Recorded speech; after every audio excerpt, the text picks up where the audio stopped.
the next class.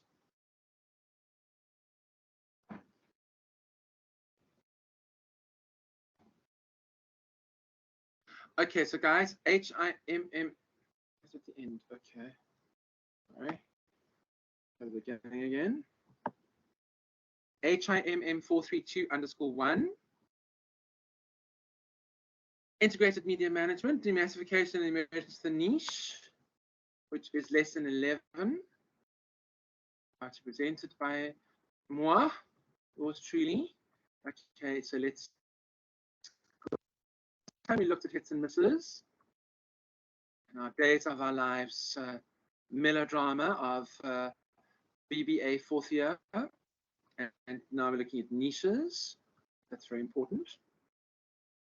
Okay, so guys, in the session, what's important, what we're going to be discussing and looking at is, as much as there is a hit or blockbuster that is mostly appealing to the masses, there's also media content that is also not as popular as the blockbuster.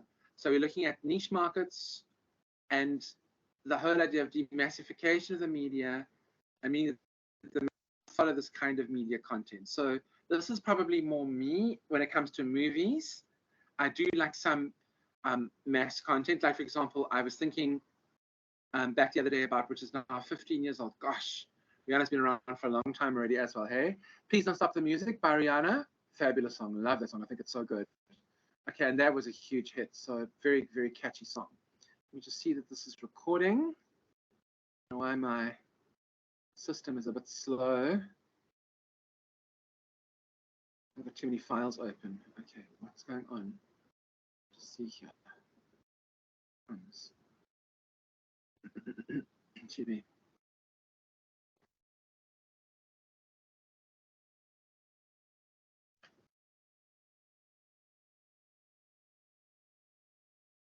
Oh, I hope you're still there. Anything seems to be missing. Gosh, I had a computer malfunction. Annalena, can you still hear me? Yes, I can still hear you. Obviously, it's okay. I don't know why it's okay. Can you see the presentation? Can you see on the presentation in the session on your screen? Yes, I can. Okay, that's great. Okay, I'm just going to go for it then. And let me know if there is an issue, please. Thank you. Okay, so guys, we're looking at niches now. Right, so by the end of this lecture, you should be able to demonstrate of mass market versus niche market using relevant examples.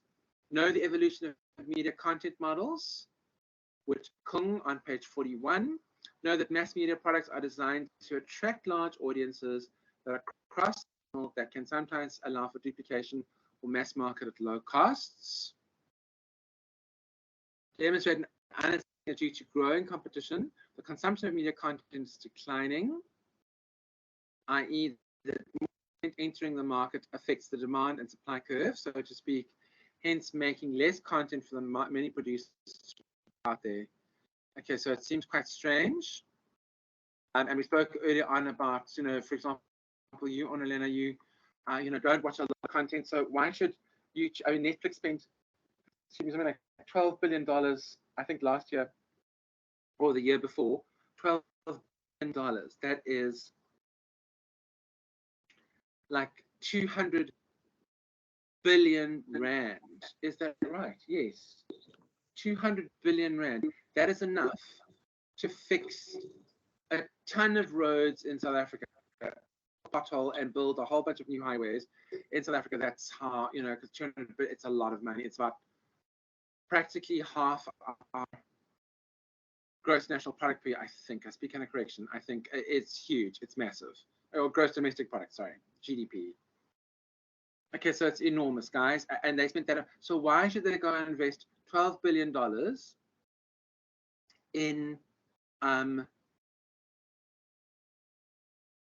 you know, on creating new movies and, you know, new content when people are not going to watch it? They're going to rather switch over and watch, you know, low quality stuff on YouTube, or quick content, short content on TikTok or whatever. Okay, so in Kung, demassification and the emergence of niche. Mass media products are designed to reach large audiences. They are based on tech that allows massive duplication at low cost for huge audiences. So not necessarily movies. Now let's think back to a TV model. Okay, you pay for the creation of the product once. Okay, and then you just recycle that product again and again and again. In South Africa, for example, in the 70s and the 80s, we would buy content from Europe mostly. So there were shows that were in French, shows that were in German, that were dubbed, and even shows in English from the United States that were dubbed into Afrikaans, that were dubbed into Zulu, that were dubbed into Sotho, etc., etc., you know, to be able to create that kind of content. And then, of course, we started making our own content. But if you look at something like Joe Mafela, this is so old. I know you guys are like, oh, Rob, please get newer examples. Joe Mafela with Sigudi Sinaisi, obviously based on that advert that came from Chicken Licken. That content, you know, if they're looking for a Saturday morning or after they've run, you know, their little kiddie program, and they're looking for content between 11 o'clock in the morning and 3 o'clock in the afternoon before the soccer starts, that 4 hours they can fill with content that they created 20 years ago. Okay, so you can create the content once, and then you can duplicate it again for huge audiences. Okay, there's a friend of mine I know as well, asking for content, short little filler content they can put in between adverts or whatever it is, you know, when they're looking before they start new programs, etc. So it's always a good idea, guys, to get your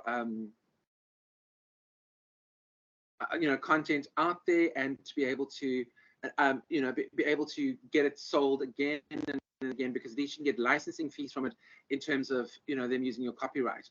There's some people that I know used to work with, and that's what they do. He and his wife, they create content for mainstream, you know, traditional TV media like ETV and SABC and so on and so forth. Okay, so advertisers prefer these products, moderately popular with many and actively disliked by none. Okay, so depending on the kind of audience, but you know, Seven de Laan as an example is very generic Afrikaans with English mixed into it. It appeals to an Afrikaans market, a colored market, some black markets, you know, some, you know, other kind of market as well, and they will watch that stuff and they will enjoy it.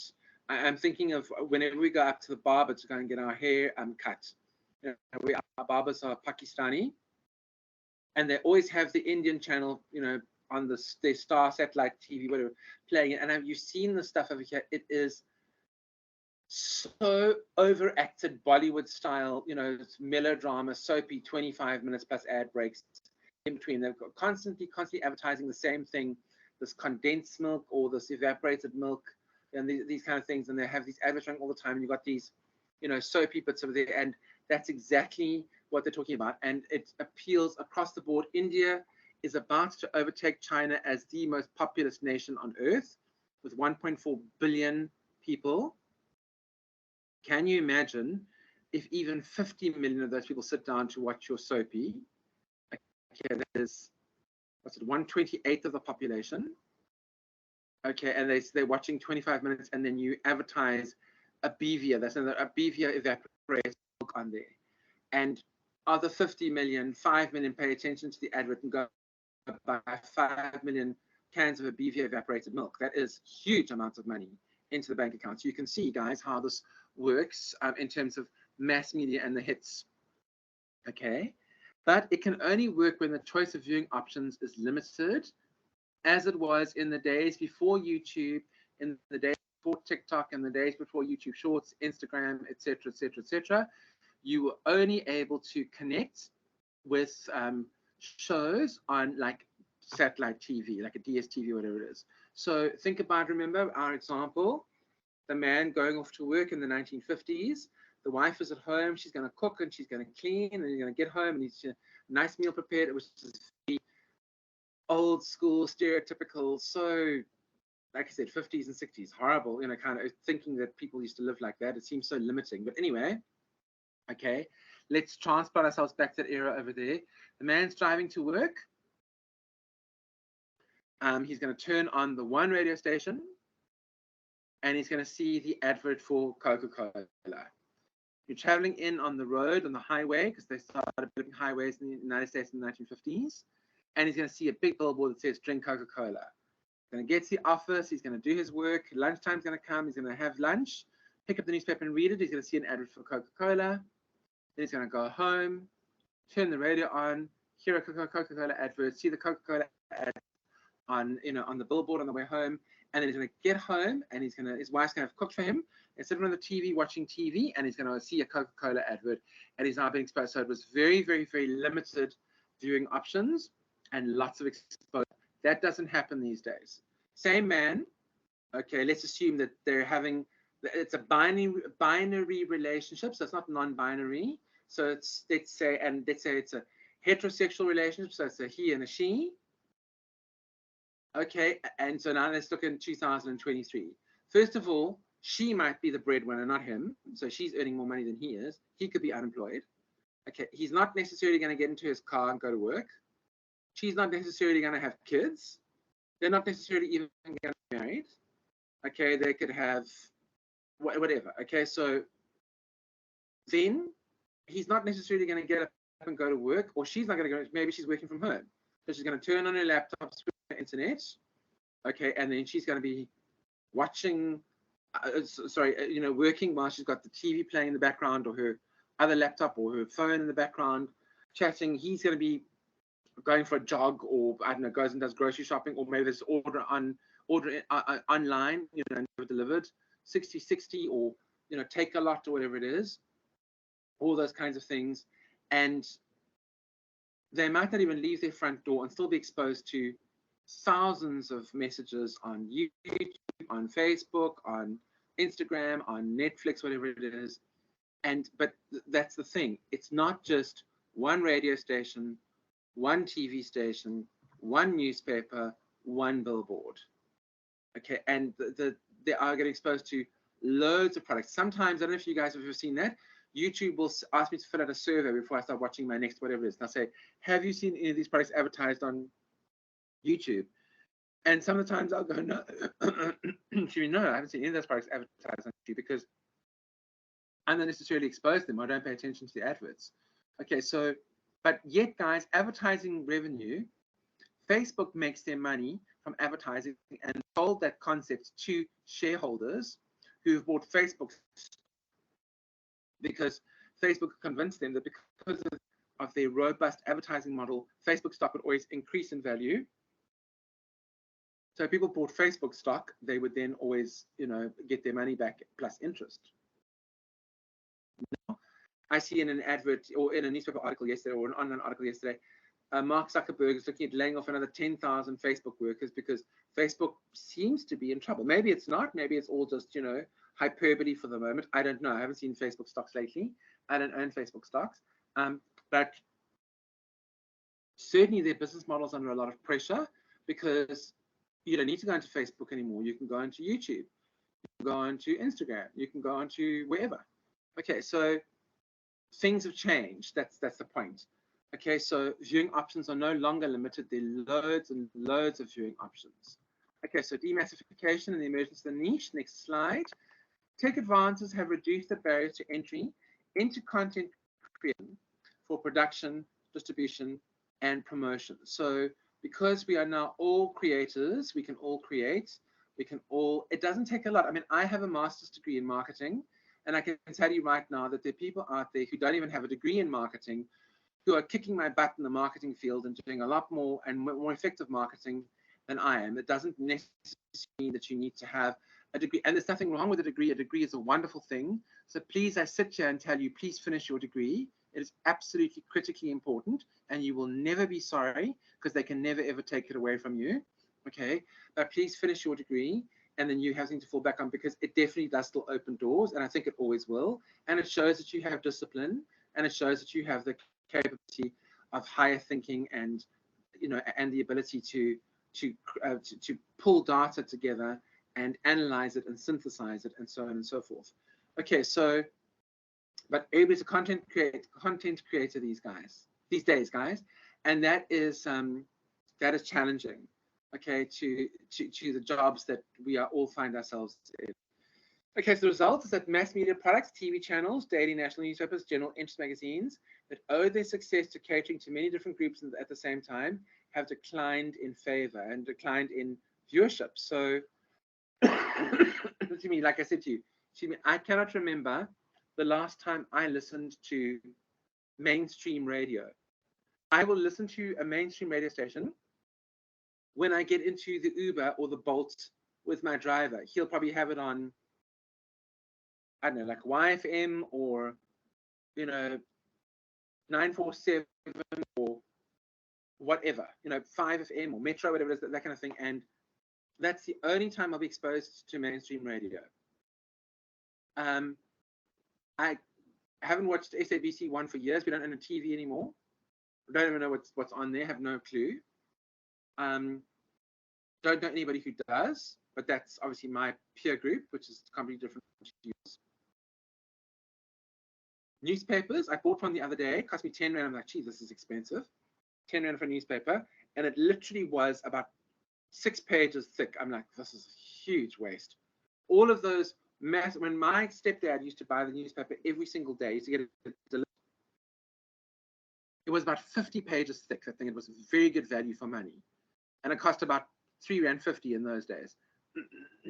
Excuse me. And he had this huge thing and he'd sit there for hours reading the articles. It was very robust. Nowadays, people will do that watching YouTube videos, etc., etc., etc. Please excuse me, I need to cough. Still have this bit of a chest infection. Excuse me. So anyway, guys, that is unfortunately the nature of the world that we live in today. You can see over here in terms of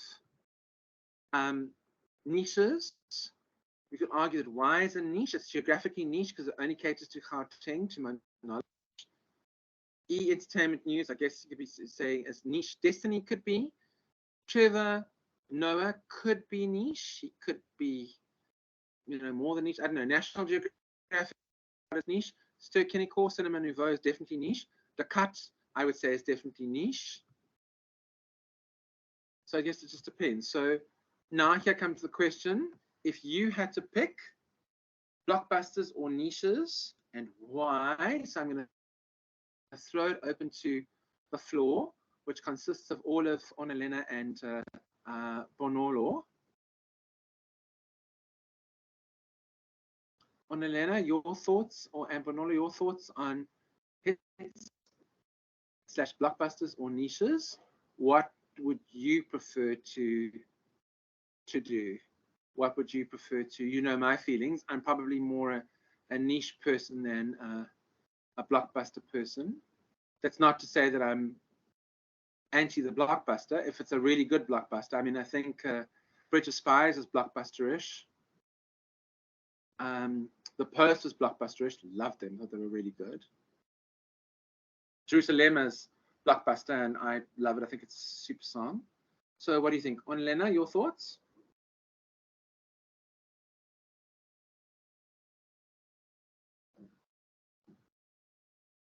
You might still be typing. So, Onelena, Bonolo, I'm asking you what you guys think of. Would you choose hits or blockbusters? I'm going to continue with the lecture. Onelena, you're going to speak. Okay, Bonolo, you have a question. What would an example of a niche be? Well, Bonolo, I'm going to ask you that question. What do you think an example of a niche is? And then, Onelena, did you want to say something?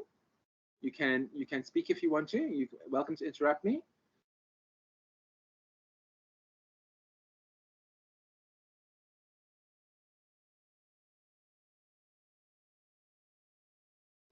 I think it's quite difficult for me to answer. Okay. However, I don't think I'm a blockbuster person. So I think preferably something that's a bit not too out there.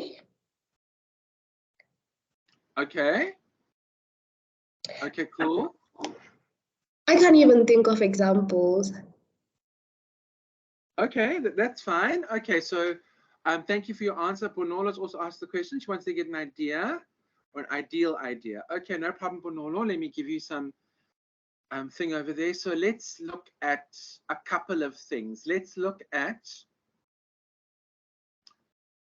3 major media outlets, traditional, but we can also look at some other things as well. So, Jimmy, let's have a look at a cookbook as an example. Okay, if you have a cookbook that is there was an example of a woman, she did a cookbook. She did dishes from all over the world. So she went to the United States and she did burgers, and she went to Mexico and she had, you know, guacamole and tacos, and she went to Brazil and she had arroz de bolo, and she went to she came to South Africa and she had a bani chow, and she went to China and had chicken chow mein, etc. And she actually was in South Africa and she did a bani chow, and she's obviously a woman, and she had bani chow, but she said no, she didn't put it into a quarter loaf of bread. She hollowed out a roll because, you know, it was big, the quarter loaf of bread, and I had to laugh, and I thought, you know, honey, that's not really a bani chow. If you're going to stick, you know, 2 pieces of chicken into a roll and call it a bani chow, you've just, you know, I'm actually quite insulted that you've taken a fabulous dish and, you know, deconstructed it into, you know, some Slimmer's delight. I was actually quite annoyed. But anyway, it was probably a book that appealed very much across the board to the masses, you know, because it was all. So that's an example of a blockbuster hit potentially. It was well received. It was a thick book. It was lots of things. But let's say you release a cookbook on meals that you can cook for Passover, or sorry, for Shabbos on a Friday if you're Jewish. Okay, so it's very specific, like knedlach soup and, you know, eggs that are salted. You put it in the salt water to dip it because it symbolizes the tears and the sorrow of the Jewish people. Also, you know, coming out of Egypt, escaping from Egypt, going back to the Holy Land, etc. That's a very specific book.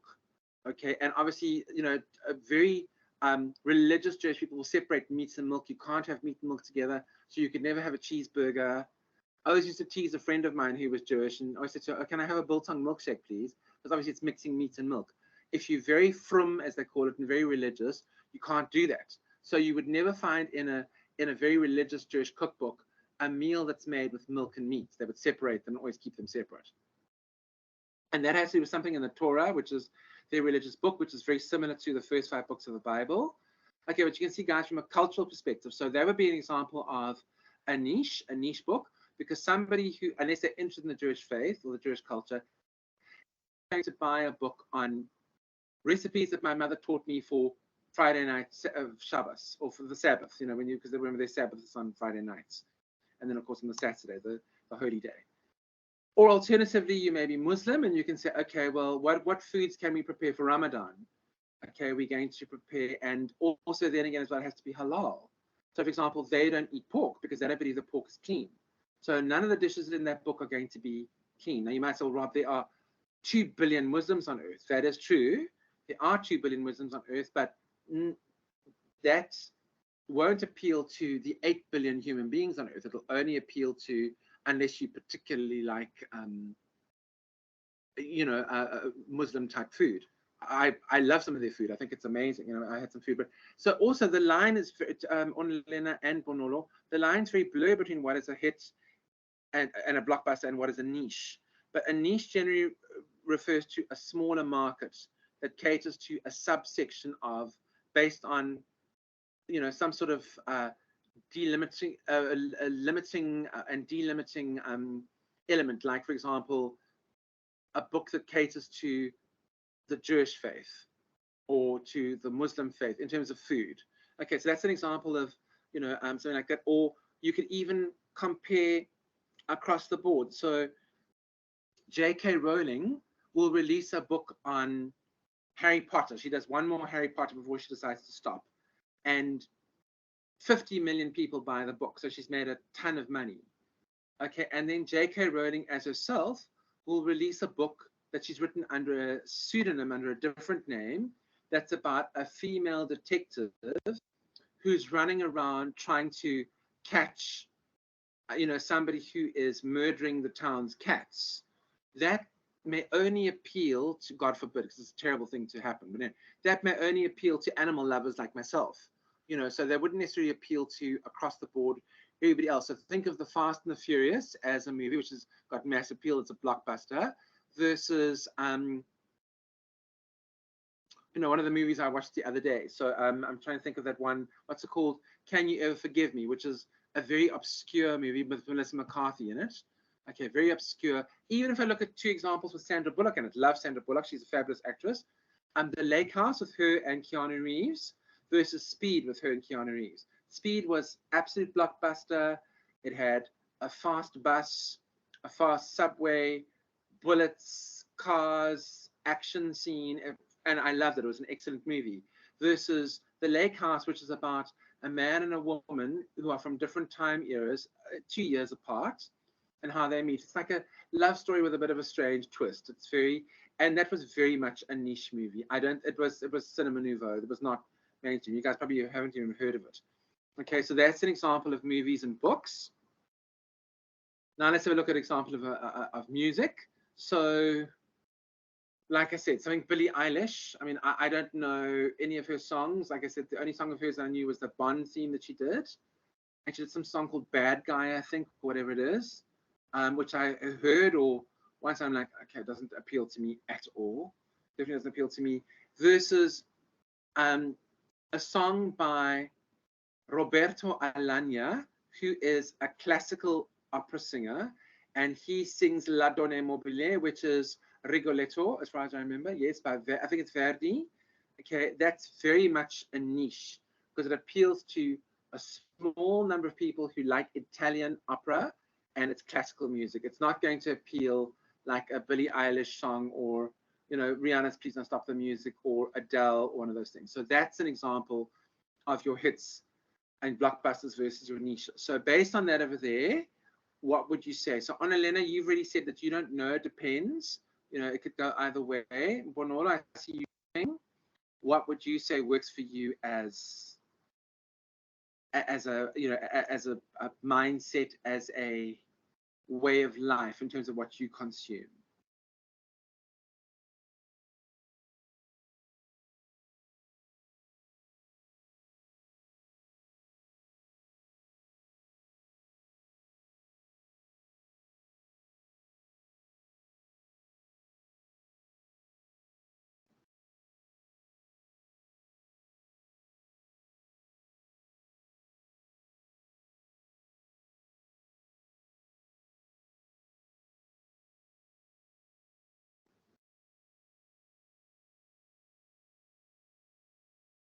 Okay, so Bonolo, whilst you're busy typing, that's great. I'm glad you're responding.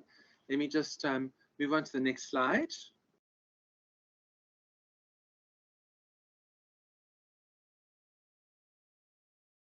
Okay, so guys, this ties in very nicely to what we discussed in the first lecture on the development of integrated media management and the concomitant development of integrated marketing communications.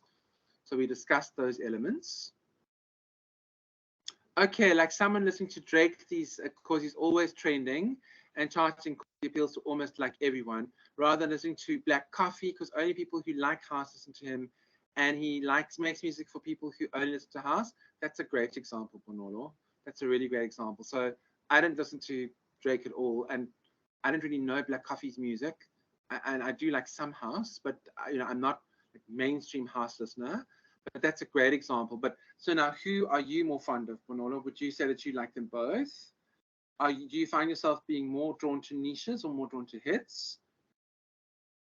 I mean, I'll be honest with you, I probably am more niche, but I always try to create more for hits. But I haven't been very successful in as much as the stuff that I've created has never really appealed to mass markets. It appeals to niches, which I find quite frustrating. But maybe that's just who I am. I don't know. It reminds me of a slide we're going to go through this lecture where somebody actually said, yeah, somebody made a very interesting statement. Annalena, I see you've unmuted yourself. Do you want to say something? Yeah, I just want to say, now that I've thought about it, when it comes to why I prefer like niche the most, I don't know, especially when it comes to music, I I'm unable to consume a lot of mainstream because I feel like there's less creativity, and especially now, there's more focus on making TikTok music. And so it's difficult for me to listen to something that I'm going to see on TikTok 20 times. You get what I'm saying? Yes, yes. Yeah. Okay, that's really, really good. Thank you. That's a very interesting thing. And now I want to ask you a follow-up question, because that is a very interesting discussion that we're having here. Do you think that the reason for that is because of your background in media, or do you think that has nothing to do with it? I don't think it has anything to do with me being in media. I just think I don't like going with what people go with. For some reason, I just always want to take my own way. So it's like if I see that a lot of people like a song, even if I've never heard it, I'm not going to listen to it. I might listen to it like maybe months later, but Okay. yeah, I just don't like going with what people are going with at that moment. Okay. I find myself being very similar to you.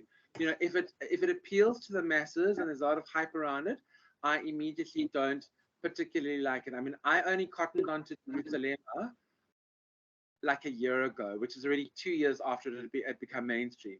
You know, so it was, you know, for me, and like I said, it's just one of those very rare songs. I think it's happened about 3 or 4 times. That song, a song by Shania Twain from before you guys were even born, called "You're Still the One."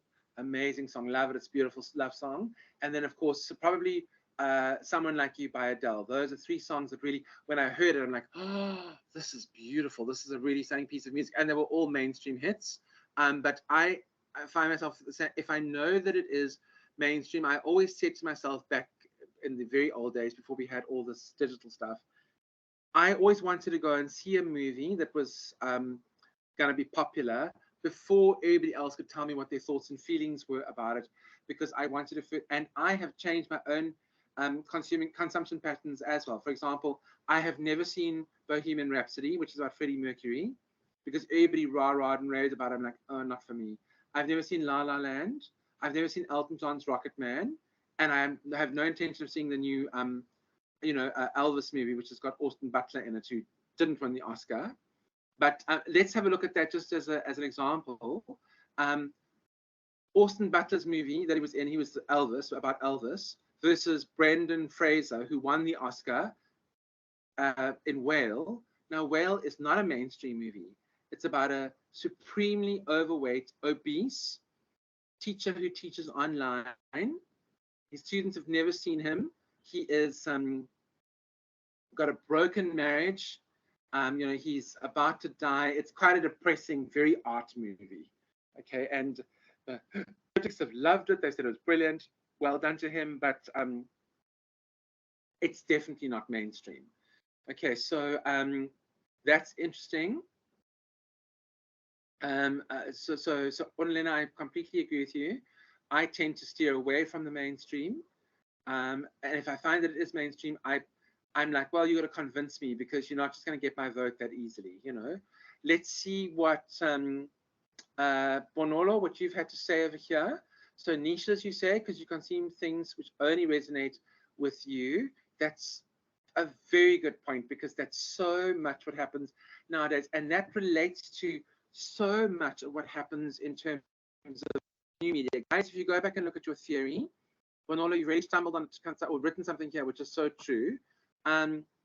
Personalization is what has taken mass media away from mass media to personalized media. So in the old days, we were almost regarded as automatons, as being generic, as being homogeneous, all the same.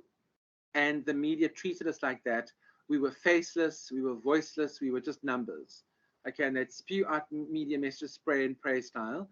But nowadays, there's very much a personalized thing, which is such a very good point. It only resonates with you because the adverts that YouTube sends you, the stuff that you look up online, which can be a bit creepy because it's like they're spying on you. If you go into your YouTube profile, they'll send you articles or things that you probably will enjoy. They'll ask you, listen, is this what you're interested in? You'll say not interested. your profile on like your Netflix or your Disney will usually pull up stuff that will probably interest you, that you'll find interesting. So there's that. And so we look, and now of course we have the ability to speak back to the media and tell them what we do and don't like. So that's a very, very, very good point. Then you said over here, when something trends like a movie, I will only consume it once the hype dies down. Very good point, Bonolo. Completely agree with you. Okay. So I'm coming to other points now. So I agree with you. I tend to stay away from hypey things. And you said even with something like Harry Potter, okay, you only started watching it now. Well, good for you. And that's a wonderful thing. I'm probably never going to watch it. I have a family member in my family who loves it, bought all the movies, got them on DVD. Not for me at all. I wouldn't even, and he says to me, oh, please come watch it. I'm like, no, I'm not watching Harry Potter. Sorry, it's not really my thing. So I don't consume Harry Potter content. Okay, so a question you're asking. So would you say Netflix is personalized media compared to like DSTV? Yes, I would. DSTV doesn't allow you to choose, pick and choose. Netflix does, because you can choose what you want to watch and will create an algorithm for you. Absolutely 100% correct. Yes, that is exactly it. I even had a chat with a guy I mentioned early on in the classes when we were first starting this course. I had a guy who was working for DSTV. I think he still works for them. And his name's Peter. And I said, Peter, you know what the thing is? I said what I don't like about DSTV. They force you to choose packages, like the 29 Rand package or the 69 Rand package or the 99 Rand package or the 500 Rand package or whatever it is. Rather say to me, listen, we'll charge you 50 Rand and we'll let you choose the 10 channels or the 5 channels that you most want to choose, most want to watch. And then I get to choose the channels. But I can honestly tell you now, you know, for me and probably for you guys, because you guys are in the media industry. Okay, unfortunately, Bonora's left. Maybe she dropped off. Maybe something happened. Okay, so shame. Well, I hope she comes back. But Onlena, just to you know, say what I was saying to you. Okay, it's very, very much a personalization these days, and maybe we are influenced by the fact that we're in media. Maybe we're not, because what I was going to say to you, if we were going to continue this conversation, but we're going to move on now, is do you notice that your non-media friends or non-media family also don't consume mainstream content because they rather prefer the niches? I guess it depends on the person, but you know, mass media and mass marketing has never really been something that is true to the character of each individual person. And in this day and age, we expect non-conformity. 50, 60, 70 years ago, people were expected to conform. Nowadays, you're expected to not conform. And although there is, and it depends on where in the world, the Western, you know, world is very non-conformist. You know, there are certain places, Saudi Arabia, for example, where women still can't drive on their own. Or I'm not sure if they can vote, but obviously they have far fewer rights than men. You know, that is very much a non-Western way of thinking that we frown upon, since we are Western in our thinking. Okay, and we don't like it. But as Saudi Arabia, even with Qatar, with the World Cup that's now just finished in December last year, people are saying, but you know, Qatar, if we want to come to Qatar to watch the World Cup, we want to be able to drink. And you know, 2 girls want to be able to hold hands and 2 guys want to be able to hold hands. And Qatar said, listen, guys, you know, we appreciate the fact that you guys want to come to our country, but please, you need to respect our culture, because we don't allow drinking in public spaces and we don't allow, you know, same-sex relationships. So please be respectful and mindful of that. And, you know, if you want to be included in an inclusive world, the West needs to learn to respect other cultures. It's not all about just, you know, respecting Western culture. I know, for example, as well at UNISA, and I think it's even happening also at other institutions like Boston, what they're now saying is we need to give voice to the African epistemology, which is the African way of thinking, the African axiology, which is African value systems, in terms of, you know, what we discuss in class, a decoloniality, you know, a thought around, you know, a value system that's not just based in North America and Europe. So what do other people think? For example, just on that note, about 6 weeks ago, on the 26th of January, they had Australia Day. So the 26th of January, 1788, when the first ship with the penal colony settlers arrived in Sydney Harbour, Sydney Cove, I think it's called.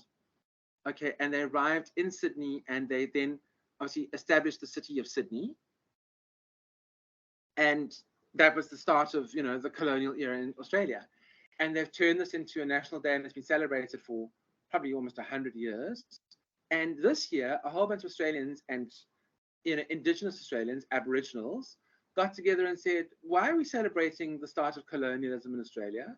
It was very bad for the country, and it still is bad. No, we should ban this day. And some people were up in arms and say, how can you? And some people said, no, but this is, you know, our expression. We're allowed to say what we think, and we think that's bad. And that whole narrative, and it makes marketing very difficult and media planning very difficult, because let's say you're a major Australian brand and you say, proudly Australian, very happy to celebrate Australia Day. Are you then going to get a backlash from you know, Indigenous Australians and people who support them, who say, why are you celebrating the colonial era? It was about killing people and disenfranchising people and turning people into slaves and so on and so forth. So it's a very complex, you know, world that we live in these days, excuse me, and how that affects how we integrate our media, how we plan our media, how we do things. So this is very interesting, because these slides, as I was saying to you earlier on, relate to what we were discussing previously. If you look at the establishment of integrated media management and integrated marketing communications, mass media as a science and marketing as a science started in the 1950s. For example, then you would have public broadcasting, national papers, blockbuster movies, and a portmanteau, which is blended, put together content geared to broad general markets.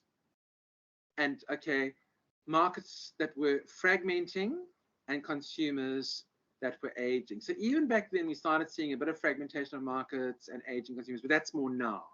Okay, which has moved us onto the niche. From the 1980s onwards, MTV, CNN, Discovery Channel, niche radio stations, content which is focused on specific issues for particular market segments, and then continued growth and from serving smaller segments. And then, of course, now in the the 2000s onwards, we see digital and social, Facebook, YouTube, BuzzFeed, TikTok, etc. Digital-only content for digital natives, distributed over social or mobile platforms, vigorous growth, strong appeal to younger consumers, and very, very, very, very fragmented and very, very, very disintermediated. So that's where we are, you know, today. But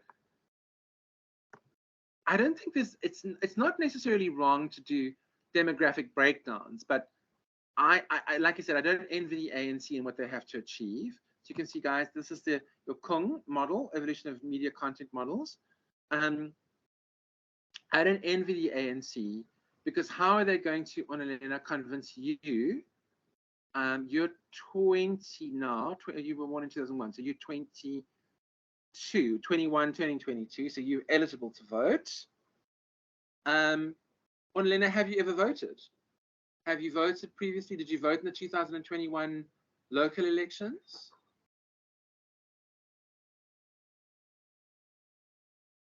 No, I've never voted. Okay, so you can. Okay, so may I ask you why? Do you just feel like you don't have a voice? You know, you're unimpressed with the options that are available, or what are your thoughts? I'm not even sure who I'm gonna vote for at this point. I want to vote for the next elections. Okay. But I'm not even sure who I'm gonna vote for. I have an idea, but I'm not sure. Okay, and so now, Lena, you're from Joburg, okay? You're from Mpumalanga. No, Northwest. Northwest. Yes. Okay, and your folks, your family, are they all still in Northwest? Yes. Okay, so now, what do your parents say about the fact you didn't vote? Did they say, "Oh, Lena, you should vote. It's not right," you know, or did they say, "We don't actually mind. You must do whatever you want to do"? What are their thoughts? What do they say? What do they think? They have nothing to say. Okay, so they're just like, okay, well, you do whatever you want to do. Okay. Yeah. And generally speaking, do you see that you would vote the same as they did, or they are? Do they still vote? They do still vote, and I don't think I'd vote for the same party as they were too. Okay, so you, all right, okay, so and they don't have an issue with that. They're like, listen, it's your vote, it's your secret, it's your decision, and you must do whatever you feel is best for you. Yes. Okay, but that's very interesting. Hey, I mean, so for example, you're born free. I mean, you're very, very, very much deep born free. And like I said, some people would say, but it's you have this freedom and you've never exercised your rights and that kind of thing, and it was hard won for and hard fought, civil liberty that and it's people, that's an older generation who feels that way. That's not necessarily you. Your own person and your priorities in the world have changed. So if you think about it, in the past, 100 years ago, most women your age were already married with children. Now, maybe you have had a child, and that's a wonderful thing, but it's just. No, it's not. I'm sorry. You have, okay, cool, okay. So, just saying, having a child. sorry, say that again. No, I was just saying having a child doesn't sound great, unfortunately for me. It doesn't sound great. So I think that's fine. I don't have children. I've never had children. But I'm very weird. I'm definitely not normal. So I don't have children. My animals are my children. They're my only children. I could still have children. Because men can have children until they're like 100. Because that's how the equipment works. But I've never, and I have no interest in children. It's just not me. So there's nothing wrong with that. You're still very young. What are you, 21 now? You're turning 22 this year. I'm 22. You're 22. Oh, so you're early in the year. Yes. Okay, but I mean, it would be unusual now if you had your peers, and the narrative and the ethos and the culture and the thinking these days is, at 22 years old, you're now going to tie yourself down with a child. A child is expensive. Okay, a child's going to limit your options in terms of work. A child's going to limit your options in terms of finishing your degree. Okay, so I would be surprised if you said to me that you already had 2 children, and you were married. It's possible, and we don't discriminate whichever background you come from. It's fine, but the truth of the matter is that the fact that you are not with children makes perfect sense, given the fact that you're a digital native, and you want to keep your options open and you want to explore the world and so on and so forth. There's nothing wrong with that. It's great, but it's just interesting to me, what has influenced those decisions and those thought processes. So thank you for sharing. I appreciate it. Cool. Okay, so moving along. Right, so emergent strategic environments. Can legacy media catch up? So legacy media meaning, your old SABC and your old Mnet and maybe your DSTV, etc. And in the United States, an NBC and ABC, a CBS. In Canada, the CBC, I think it's called. In the UK, the BBC. What are the most, and Sky News, what are the most critical levers to pull in order to accelerate change? What do we need to do, which we're still going to be looking at? The changes in the industry mean a very different strategic environment, an emerging one. Emergent environments are highly uncertain.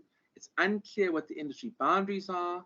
The evolving business models are involved in that, the consumer preferences, and the competition can come from anywhere.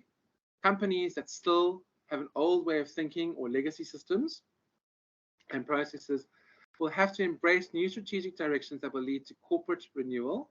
I mean, I know, for example, I watch these little shorts from CBS and NBC and ABC on Thingy.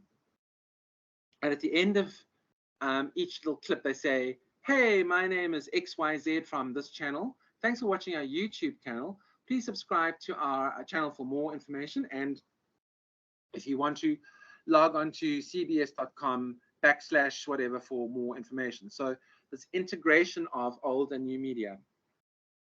I don't think there's a single legacy media organization that doesn't do it. And if they don't, they're in trouble. I certainly think that you and your peers are ahead of the trend curve, but ultimately I see the DSTV model not working when a lot of the mass people pick up on, and they've got faster internet connections. It still works at this point in time, massive sales. I met a guy who actually makes the decoders. He is an extremely, extremely wealthy man. Okay, and he and his company, they make the decoders, and it's still sold en masse to people. But remember, Joburg is at the forefront of things in South Africa. It's a highly urbanized, highly sophisticated, well interconnected global city market.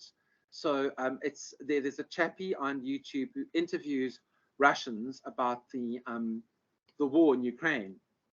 Okay, and if he interviews young people in Moscow and St. Petersburg, which are the first largest and second largest cities in Russia, they'll mostly be anti-Putin, anti the war, pro-Ukraine, or at least neutral towards Ukraine. Don't want to go back to the old Soviet system. Okay, as you get that. So if he then goes and interviews people in rural Russia, where there is, they're not as well connected to the globe, they'll all be pro-Putin, pro the war, anti-Ukraine. Ukraine is a renegade province, etc. So a big city that's influenced by a lot of external factors will always be sort of more open to cultural change than small places. Like I said, when I was in New York is such a fascinating city. Wherever you walk, you'll always hear people speaking different languages. There's people speaking Turkish and Urdu and Hindi and Arabic and Afrikaans and Zulu and Spanish and Portuguese. Is everywhere. So it's very, very same thing with London. If you look at London, for example, London, all the people in London, there weren't that many, all voted because they didn't go vote because there was rain or something that day. They all voted to not Brexit, to not leave the European Union, because they all believed that being integrated into Europe was better. But in the rural areas, they were more inclined to vote to leave the EU. So you now go into small towns, maybe like, for example, Onelena, where you came from. If you're in a small area, they will be less inclined to be open to new media. They won't be TikToking as much or Facebooking as much or Instagramming as much or YouTubing as much. They'll be watching SABC1. This is not across the board. Okay, there are some outliers in those areas who say, no, that's not me at all. But they will probably be drawn to the city. They'll want to come, spend time in Joburg. Okay, so they will be more inclined. And those markets over there are very much still consumers of traditional media. Okay, so companies need to embrace these new strategic directions that will lead to corporate renewal. They will require new domain relevant skills or new fields of expertise. They need to master new product areas that involve different types of content and different content competencies. They need to strategize more rapidly, and they need to make the organization more agile. So the ability to adapt to change and how that affects organizations, media organizations these days. Okay, so new business opportunities is then the next slide. Okay, so Bergelmann and Grove, which is in Kung, speak about a valley of death. Okay, so company A makes an early radical change and adapts a business model, acquires new competencies and creates new strategy. Revenues dip but then expand with a new growth market. Company B attempts to cross with adjustments but no significant change. Demand or revenues collapse before it makes it across. Okay, so that's what happens with these different things over here. So it's very important to embrace change. It's very difficult to embrace change. Okay, the three ways of traditional media companies can compete in the race to the center. I think I have a slide on that. Okay, let me just have a look over here. Okay, so I want you to go and have a look at that. And I want you to tell me what you think and see what you can incorporate from that over there, that article in Forbes, into your assignments. Okay, so finishing off on this chapter over here, or this next class before we take our break. Is the revenue for media companies really declining because of competition? And I would say that the answer to that question is yes, it is, but it needn't necessarily be. And what do you think? Let's let you have the last word, Ornella, before we take our next break. What do you think? I think it is, because there are way too many channels that are coming out now, in a sense of, especially streaming, when we speak of streaming. And just to go back to what you were saying about DSTV, Yes. I don't know, I think they could still survive. But you also said with people in like small towns and all of that who are reluctant to change and all that. But I also think I like the fact that they also decided to incorporate Showmax into their business model. It was quite smart. So I feel like moving forward, they can still survive in the market. But yes, I think competition plays a huge role in the revenue right now. Awesome. I like what you said about Showmax. I think that's a very smart observation, and I think you're on the money. I really think you know what you're. Yeah, that's cool. Ornella, I wanted to ask you another question. Are your folks paying for your studies, or are you paying for them yourself? My parents are paying. Okay. All right. Okay. Cool. Okay, that's cool. So you're very fortunate, hey? Because I know that Boston isn't, cheap. Look, nowhere's cheap to study, but so you're very, very fortunate. That's great. So okay, so Yeah. you probably won't be working until next year. You're probably going to start working next year. No, I'm currently working. You're going to go. You want to study further? Yes, I want to study, but I'm also currently working now. Are you working? Yes. That's awesome. Where are you working? At Boston. Really? Yes. I didn't know that. Oh my goodness, that's amazing. What are you doing at Boston? I'm a student assistant. I work at the student information desk. Oh, that's so awesome. Well, look, you know what, Ornella, I think you're going to do really well in this course, because you've always been, you understand you actually have to come to class, which is great. And this is being recorded, so the other students might listen to it and say, oh, Rob, we're upset with you now because whatever it is. And look, at the end of the day, it's about the quality of the assignments that I get. That's the only way I know if students are actually, But now that I know you work for Boston, I certainly have very high expectations for you, my dear. I'm certainly because you understand, you really, that's great, hey? So, and next year, is this a permanent position, or is this like a student job? It's a student job. It's not permanent. Okay, but that's great. So at least you're getting experience. You're getting a bit of cash. That's great. Yeah, that's awesome. Wow, well done. Yes. Okay. That's great. I'm so happy. Yeah. That's cool. Okay. Well, you know what? I really and truly, I'm really excited to have you in my class, because you understand a little bit what's going on, and I'm really looking forward to seeing, what you produce for your assignment. So don't leave it too late, hey? I mean, you still got some time, because it's middle of March now. It's due end of April, but don't leave it all to the last week. You really and truly make it very difficult for yourself to deliver good stuff. Okay. Are you with me? Yes, I can hear you. Can you hear me? Yeah, I can hear you. That's cool. Thank you, dear. That's very cool. Okay, so we're going to log off now for 10 minutes. I'm going to finish this recording, and then we're going to finish our last. We'll start again 2 minutes past 4, 3 minutes past 4, and we're going to just work until about 10 to 5. I'll let you go a little. I'll let you go 20 minutes early, like always, and then that'll be the end of that. But thanks for sticking around. Now that I know you work for Boston, I always say, Ornella, where are you? Why are you not in class? I'm going to, who's your direct line manager? Who's your direct line manager? Karika. It's Karika. Oh, it's awesome. That's stunning, hey? Oh, that's great. That's cool. Well, I'm really happy to have you in my class. That's great. Cool. Okay, I'll see you in 10 minutes. Okay, bye. Enjoy your break. Bye.